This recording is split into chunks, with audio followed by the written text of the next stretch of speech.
Hello students, आप सब कैसे हो। देखो, मैं अपने कल जो वीडियो दिया था आपको, उस वीडियो में मैं ऑक्सीडेशन रिडक्शन का डेफिनेशन बताया था और ऑक्सीडेशन नंबर किसी आइटम का कैसे कैलकुलेट करेंगे उसका रूल्स बताया था। इस वीडियो में हम लोग यह पढ़ेंगे कि डिफरेंट डिफरेंट कंपाउंड्स में किसी आइटम का ऑक्सीडेशन नंबर कैसे कैलकुलेट करेंगे। इससे पहले वाला जो मेरा लेक्चर था उसमें हम लोग रूल्स पढ़े थे और एक दो क्वेश्चंस किए थे सिंपल, बट इस वीडियो में डिटेल हम लोग स्टडी करेंगे ऑक्सीडेशन नंबर का। वेराइटी ऑफ कंपाउंड्स में हम लोग देखेंगे कि ऑक्सीडेशन नंबर कैसे निकलता है और कैसे कैलकुलेट करते हैं। मैं आपको पिछले वीडियो में भी बताया था कि आप ऑक्सीजन के ऑक्सीडेशन नंबर को आंख बंद करके -2 यूज करो, क्योंकि ऑलमोस्ट कंपाउंड में ऑक्सीजन ऑक्साइड के फॉर्म में रहता है। लेकिन आज मैं बताऊंगा कि कब आपको आंख खोलना पड़ेगा। चलिए देखते हैं कुछ कंपाउंड्स। सबसे पहला एक सिंपल कंपाउंड लेते हैं K2Cr2O7 पोटेशियम डाइक्रोमेट। इसमें हमें क्रोमियम का ऑक्सीडेशन नंबर निकालना है। मैं पहले ही बताया था और अभी बोल रहा हूं आपसे कि किसी भी कंपाउंड में किसी वन एटम का ऑक्सीडेशन नंबर आप कैलकुलेट कर सकते हो और रेस्ट एटम का ऑक्सीडेशन नंबर आपको पता होना चाहिए।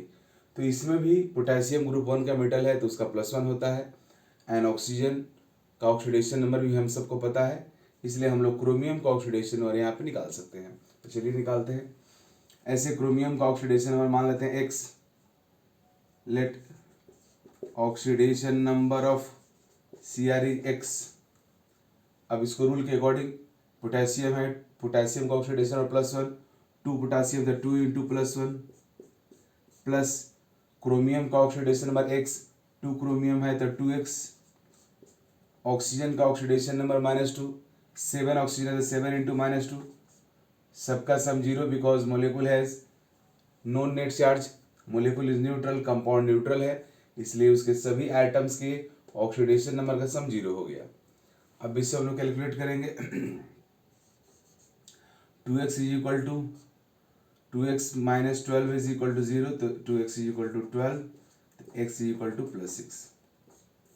इस तरीक़ा से हम लोग ऑक्सीडेशन नंबर किसी कंपाउंड में किसी एटम का कैलकुलेट कर सकते हैं। लेकिन ये सब सिंपल था। अब हम लोग उस सब कंपाउंड को डिस्कस करने जा रहे हैं जिस कंपाउंड्स में थोड़ा बहुत प्रॉब्लम हो सकता है। तो चलिए देखते हैं 1 बाय 1 करके।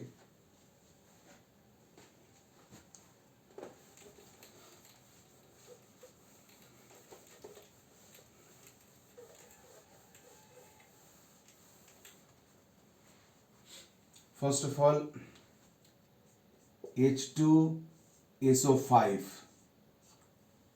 इसमें हम लोग सल्फर का ऑक्सीडेशन नंबर निकालेंगे। अब ऑक्सीडेशन नंबर एक तो मैं आपको बताया हूँ कि रूल के अकॉर्डिंग हम लोग निकालते हैं या डायरेक्ट आप कैलकुलेट कर सकते हो। जैसे यहाँ पे 5 ऑक्सीजन है तो -10 हो गया, 1 ऑक्सीजन का -2 तो 5 का -10। हाइड्रोजन का +1, जब भी हाइड्रोजन नॉन मेटल से कनेक्टेड होगा ऑक्सीडेशन नंबर +1 होगा। 1 हाइड्रोजन का +1, 2 हाइड्रोजन है तो +2, तो -10 है या +2, सबका सम 0 होना चाहिए बिकॉज मोलिकुल इज न्यूट्रल। तो सल्फर का कितना हो जाएगा यहाँ पे +8। आप डायरेक्टली इस तरह से लिख सकते हो और आप चाहो तो इसको रूल से भी कैलकुलेट कर सकते हो जो मैं बताया था। सल्फर का X मान लो तो 2 हाइड्रोजन है तो 2 इंटू +1 प्लस X। ऑक्सीजन का -2 तो 5 इंटू -2, सबका सम 0, तो X इक्वल टू हो गया +8। अब मैं आपको बताया हूं कि आप ऑक्सीजन का ऑक्सीडेशन नंबर आंख बंद करके -2 ले सकते हो because in the form of oxide oxidation number of oxygen is -2 and almost compound oxygen exists in the form of oxide। लेकिन अब यहाँ प्रॉब्लम हो गया। प्रॉब्लम क्या हुआ जी? तो मैं आप सबको बताया हूँ कि किसी भी एलिमेंट का मैक्सिमम ऑक्सीडेशन नंबर आप कैलकुलेट कर सकते हो। आपको पता रहता है किसी एटम का मैक्सिमम ऑक्सीडेशन नंबर कितना हो सकता है।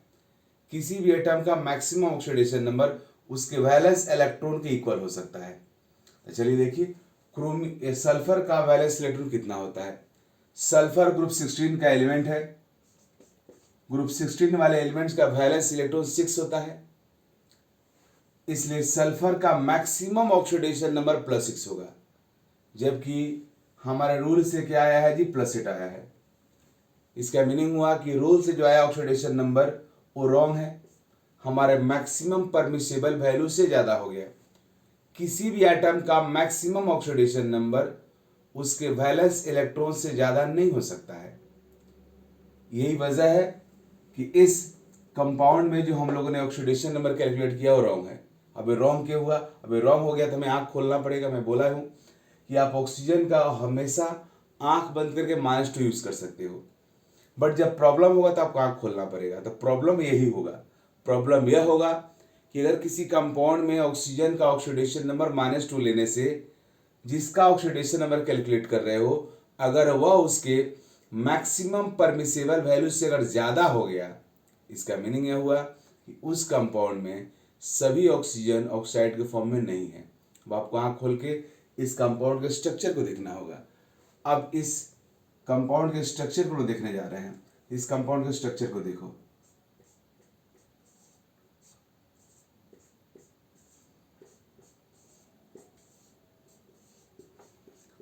This is the structure of this compound. आप देख रहे हो H2SO5 का स्ट्रक्चर। इस कंपाउंड में दो ऑक्सीजन जो आप देख रहे हो ये दोनों oxygen oxygen oxygen single bond से कनेक्टेड है। जब भी किसी कंपाउंड में ऑक्सीजन ऑक्सीजन से कनेक्टेड रहता है तो वह ऑक्सीजन आपका ऑक्साइड नहीं पेरोक्साइड ऑक्सीजन होता है। यह पेरोक्साइड बॉन्ड है, पेरोक्साइड बॉन्ड, और ये दोनों ऑक्सीजन पेरोक्साइड है।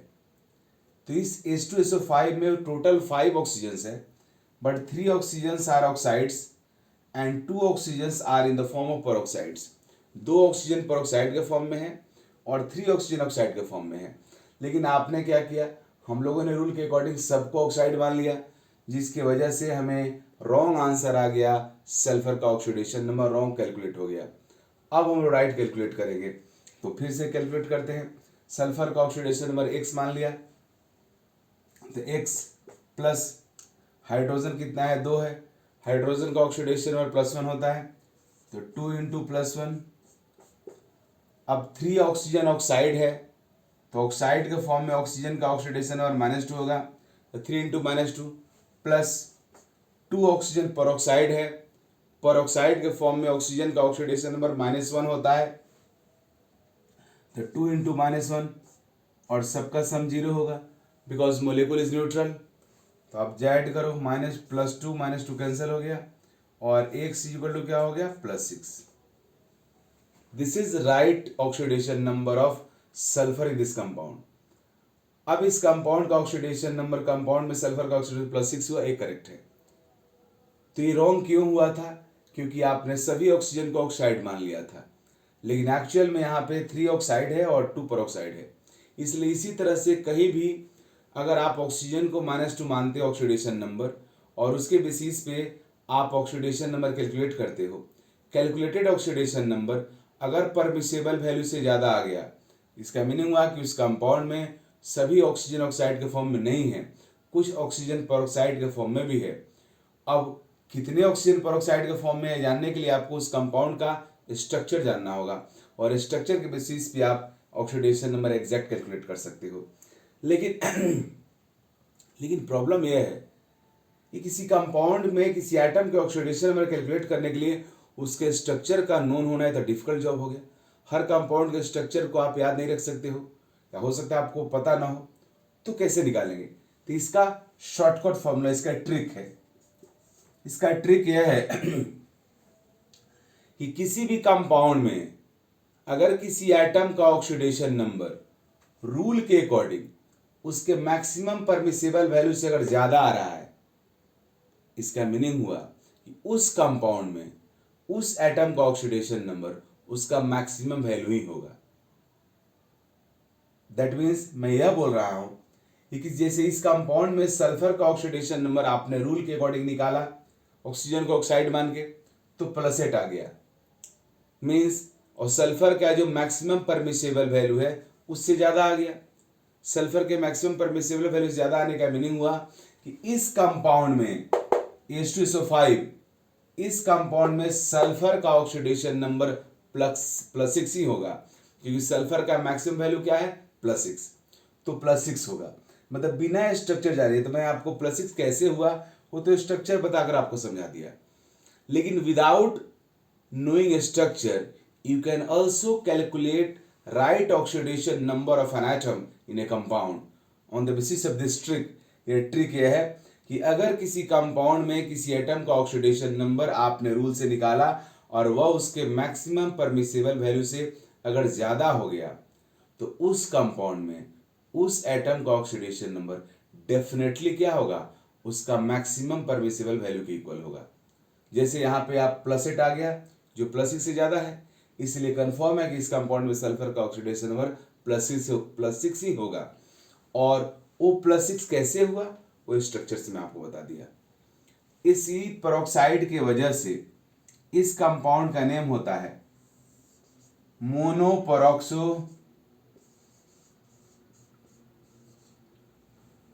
Peroxo sulphuric acid, मोनोपेरोक्सो sulphuric acid. ऐसा सल्फ्यूरिक एसिड जिसमें एक पेरोक्साइड बॉन्ड है। ये ऐसा सल्फ्यूरिक जिसमें क्या है, पेरोक्साइड, इसलिए मोनोपेरोक्सो सल्फ्यूरिक एसिड इसको हम लोग बोलते हैं इस कंपाउंड को। और इस कंपाउंड में पेरोक्साइड की वजह से ही इस तरह से हुआ। जहाँ जहाँ ऐसा प्रॉब्लम होगा वहाँ पे डेफिनेटली हमें स्ट्रक्चर जानना होगा, फिर हम लोग एग्जैक्ट ऑक्सीडेशन नंबर कैलकुलेट कर सकते हैं। अब दूसरा एग्जाम्पल मैं लेता हूँ।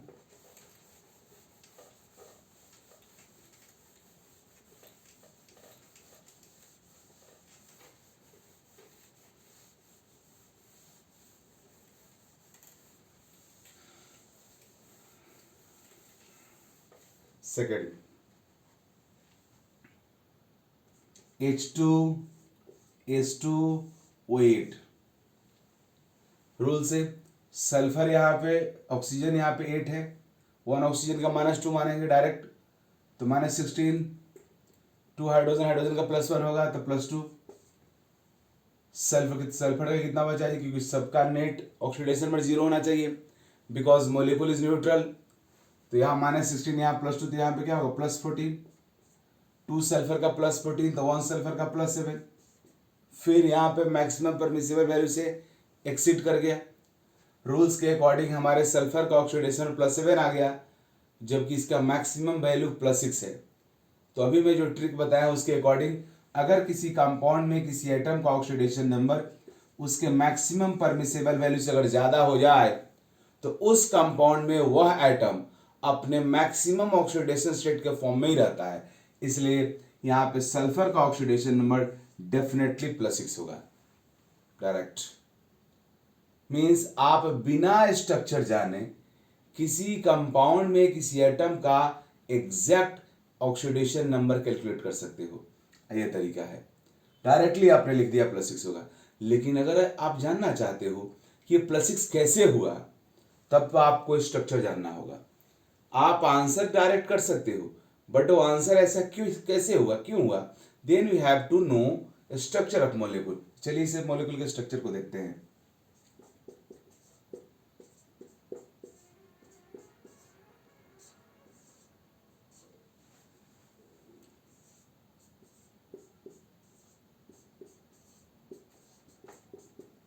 This is the reason, clear. ये 2 ऑक्सीजन जो है वो पेरोक्साइड ऑक्सीजन है, क्योंकि oxygen oxygen single bonds connected है। ये दोनों पेरोक्साइड है,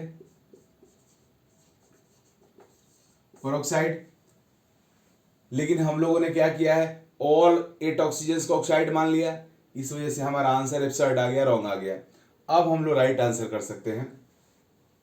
तो चलिए लिखते हैं, सल्फर का ऑक्सीडेशन नंबर X, 2 सल्फर था 2X, हाइड्रोजन कितना है 2 है, हाइड्रोजन का ऑक्सीडेशन नंबर +1 होता है जब हाइड्रोजन हमारा नॉन मेटल्स कनेक्टेड रहता है।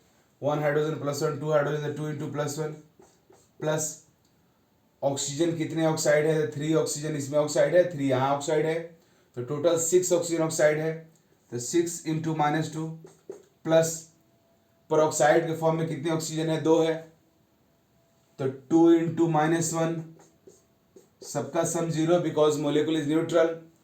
अब इसको सॉल्व करेंगे, +2 -2 cancel, 2x - 12 is equal to 0, 2x is equal to 12, x is equal to 6, correct answer. तो इस तरीका से आप स्ट्रक्चर अगर आप जानते हो तो आप इस चीज को एक्सप्लेन कर सकते हो कि ऐसा क्यों हुआ। लेकिन अगर स्ट्रक्चर आपको पता नहीं है फिर भी आप करेक्ट आंसर कर सकते हो, और उसका तरीका यह है। अब इसी पेरोक्साइड की वजह से इस कंपाउंड को हम लोग पेरोक्सो डाई सल्फ्यूरिक एसिड बोलते हैं। इसका नेम होता है peroxo die sulphuric acid, right.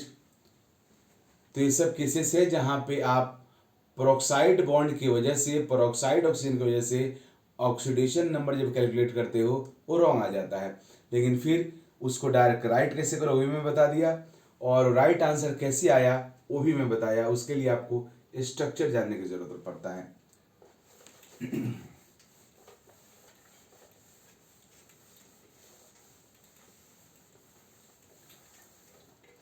Next example CrO5। यहाँ पे सिंपली 5 ऑक्सीजन है। मैं बताया हूँ कि ऑक्सीजन का आंख बंद करके आप -2 यूज करो, लेकिन जब प्रॉब्लम होगा तो आंख खोलना पड़ेगा। और प्रॉब्लम कैसे होगा तो ऐसे ही होगा। प्रॉब्लम यह होगा कि जो कैलकुलेट करोगे वो कैलकुलेटेड वैल्यू तुम्हारा जो मैक्सिमम परमिशिबल वैल्यू है ऑक्सीडेशन नंबर का एलिमेंट का उसे एक्सीड कर जाएगा, कोई प्रॉब्लम होगा। तो यहाँ भी देखो 5 ऑक्सीजन था -10, तो क्रोमियम का +10, बट क्रोमियम ग्रुप 6 का मेंबर है। ग्रुप 6 इसके वैलेंस इलेक्ट्रॉन 6 होते हैं। क्रोमियम का आउटर मोस्ट इलेक्ट्रॉनिक कॉन्फ़िगरेशन होता है 3d5 4s1, मीन्स क्रोमियम का वैलेंस इलेक्ट्रॉन 6 है। So maximum oxidation number of chromium should be +6, और यहाँ पे क्या आ गया जी +10। इसका मीनिंग हुआ कि फिर आँख खोलना पड़ेगा। हाँ, लेकिन आपको डायरेक्ट आंसर करना है। कोई पूछेगी क्रोमियम पेंटा ऑक्साइड में क्रोमियम का ऑक्सीडेशन नंबर क्या है, तो आप डायरेक्टली बोल सकते हो क्या होगा जी +6 होगा। क्योंकि रूल के अकॉर्डिंग मैं बताया हूँ कि जब भी किसी कंपाउंड में कोई आइटम रूल के अकॉर्डिंग जो ऑक्सीडेशन में निकालते हैं वह उसके मैक्सिमम परमिसेबल वैल्यू से अगर ज़्यादा आ गया तो पक्का उस कंपाउंड में वह आइटम अपने मैक्सिमम ऑक्सीडेशन स्टेट के फॉर्म में रहेगा। इसलिए CrO5 में क्रोमियम का ऑक्सीडेशन नंबर +5 होगा, डायरेक्टली आप लिख सकते हो।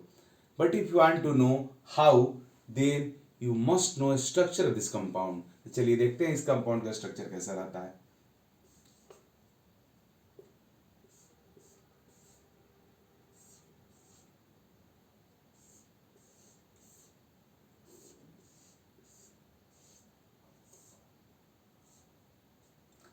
ये इस कंपाउंड का स्ट्रक्चर है CrO5 का।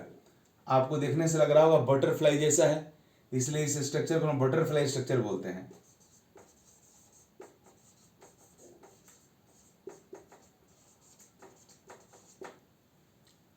इस बटरफ्लाई स्ट्रक्चर में आप देख रहे हो कि 4 ऑक्सीजन पेरोक्साइड है। यह दोनों ऑक्सीजन ऑक्सीजन ऑक्सीजन बॉन्ड से कनेक्टेड है, पेरोक्साइड है।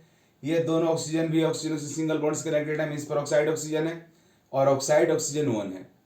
इस वजह से हमारा आंसर रॉन्ग हुआ था, because we assume all 5 oxygen are oxide, but actually in CrO5 4 oxygen are present in the form of peroxide and 1 oxygen in the form of oxide. चलिए इसको ऐप कैलकुलेट करते हैं। क्रोमियम का मान लिया X, 1 oxygen oxide है तो 1 into -2 plus 4 oxygen peroxide है तो 4 इंटू -1, सबका sum 0 because molecule is neutral. तो क्या होगा X इज इक्वल टू हो जाएगा +6, राइट। तो इस तरीका से हम लोग ऑक्सीडेशन नंबर किसी कंपाउंड में किसी एटम का कैलकुलेट कर सकते हैं। और ऑक्साइड मानने से अगर प्रॉब्लम होता है तो उस प्रॉब्लम का सॉल्यूशन यह है कि आप डायरेक्टली लिख सकते हो, और फिर उस आंसर को जानना चाहते हो तो आप तब आपको स्ट्रक्चर का पता होना चाहिए, अदरवाइज फिर प्रॉब्लम होगा।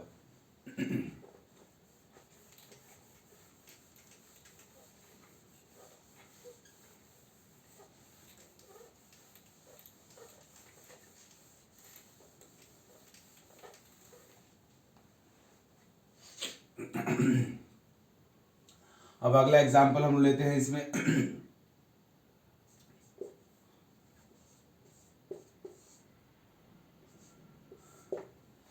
H2SO3 ये थायोसल्फ्यूरिक, ये आपका है H2SO4, H2SO4, H2SO4 में सल्फर का ऑक्सीडेशन नंबर +6 होगा, -8 +2 +6। ये है सल्फ्यूरिक एसिड और इस कंपाउंड का नेम होता है थायोसल्फ्यूरिक एसिड।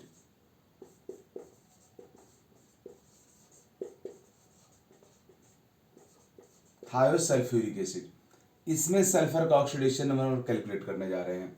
यह है आपका सल्फ्यूरिक एसिड।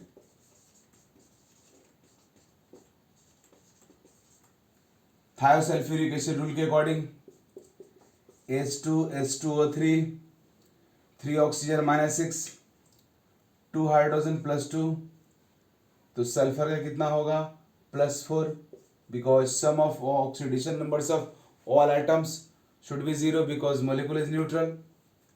अब 2 सल्फर का +4, तो 1 सल्फर का कितना आएगा +2 आएगा, +2। अब यहाँ पे 2 सल्फर है। जब किसी कंपाउंड में मोर देन 1 एटम्स रहता है और उसका जो ऑक्सीडेशन नंबर निकालते हो, तो वह ऑक्सीडेशन नंबर ऐसा हो सकता है कि दोनों ही एटम का सेम हो, या ऐसा भी हो सकता है कि उसका एवरेज वैल्यू हो। मीन्स इस कंपाउंड में सल्फर का ऑक्सीडेशन नंबर 2 सल्फर है, दोनों का +2 भी हो सकता है, और ये +2 ऑक्सीडेशन नंबर दोनों सल्फर का एवरेज भी हो सकता है। तो चलिए देखते हैं इस कंपाउंड में क्या होगा। इसके लिए आपको स्ट्रक्चर जानना होगा। किसी कंपाउंड में अगर मोर देन 1 एटम्स है, तो जो ऑक्सीडेशन नंबर आप रूल से निकालते हो वो एवरेज आता है। वो एवरेज ऑक्सीडेशन नंबर दोनों ही एटम का सेम ही हो सकता है और दोनों का डिफरेंट भी हो सकता है। अलग अलग कंपाउंड्स में अलग अलग होता है और ये आपको जानना होगा। इसके लिए स्ट्रक्चर जानना होगा, विदाउट स्ट्रक्चर आप नहीं समझ सकते हो। तो चलिए यहाँ पे देखता हूँ, इस कंपाउंड का स्ट्रक्चर इस तरह से रहता है।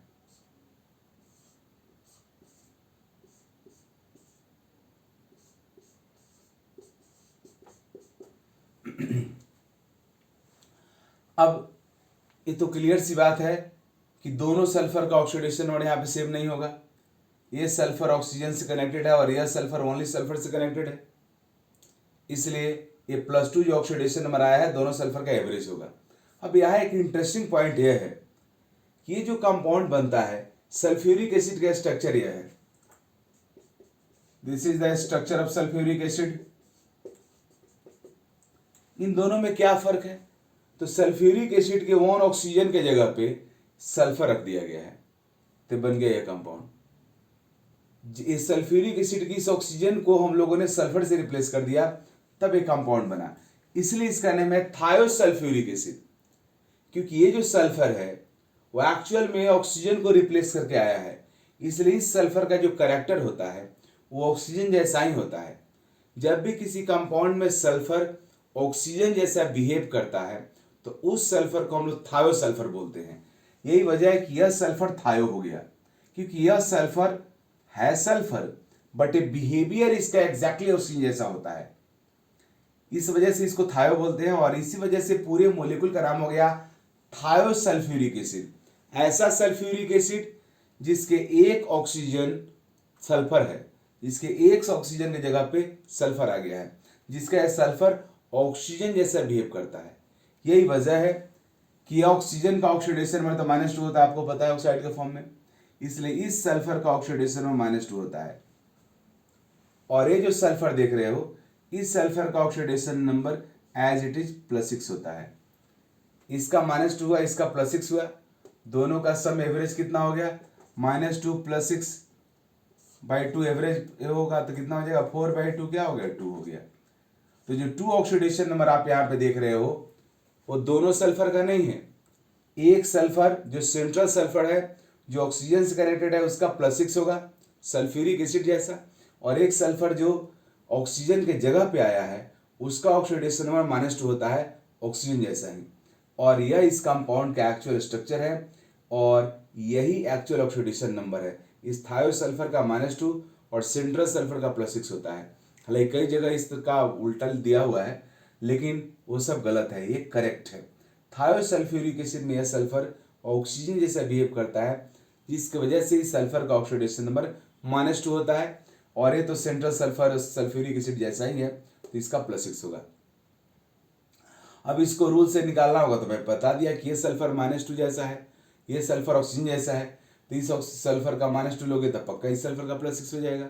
जिस तरीका से यहाँ पे हम लोग कैलकुलेट किए हैं, यहाँ पे जो कैलकुलेट किया गया है, सभी ऑक्सीजन का आपने -2 लिया है तो सल्फर का +6 आ गया है, तो इस सल्फर का भी ऑक्सीडेशन में -2 मानोगे तो इस सल्फर का क्या होगा, +6 होगा। मीन्स इस कंपाउंड में सल्फर का ऑक्सीडेशन -2 होता है और इस सल्फर का +6 होता है। ओके, तो इस तरीके से और भी बहुत सारे कंपाउंड्स हैं जिसमें ऑक्सीडेशन नंबर निकालने में आप कई सारी बात आप सीखोगे और वो सब वेरी वेरी इंपॉर्टेंट है। अगला वीडियो में आपको यह बताऊंगा कि जब किसी कंपाउंड में अगर मोर देन 1 एटम ऐसा हो जिसका ऑक्सीडेशन नंबर अननोन नहीं हो, तब आप कैसे निकालोगे ऑक्सीडेशन नंबर। तो सारी मतलब जो पॉइंट्स है उसको हम लोग नेक्स्ट वीडियो में डिस्कस करेंगे, और उस नेक्स्ट वीडियो में आपको ये भी बताऊंगा कि ऑक्सीडेशन नंबर निकालने के जो रूल्स मैं आपको पढ़ाया हूँ वो रूल्स आता कहाँ से हैं, वो सब कुछ हम पढ़ेंगे नेक्स्ट वीडियो में। इसलिए आप नेक्स्ट वीडियो को देखने के लिए आप मतलब तैयार रहिए। इस वीडियो के बाद वो फिर नेक्स्ट आपको कल मिलेगा, और आप रेगुलरली मेरे वीडियो को देखते रहिए और उसको लाइक करते रहिए और चैनल को सब्सक्राइब भी कीजिए। Okay, thank you.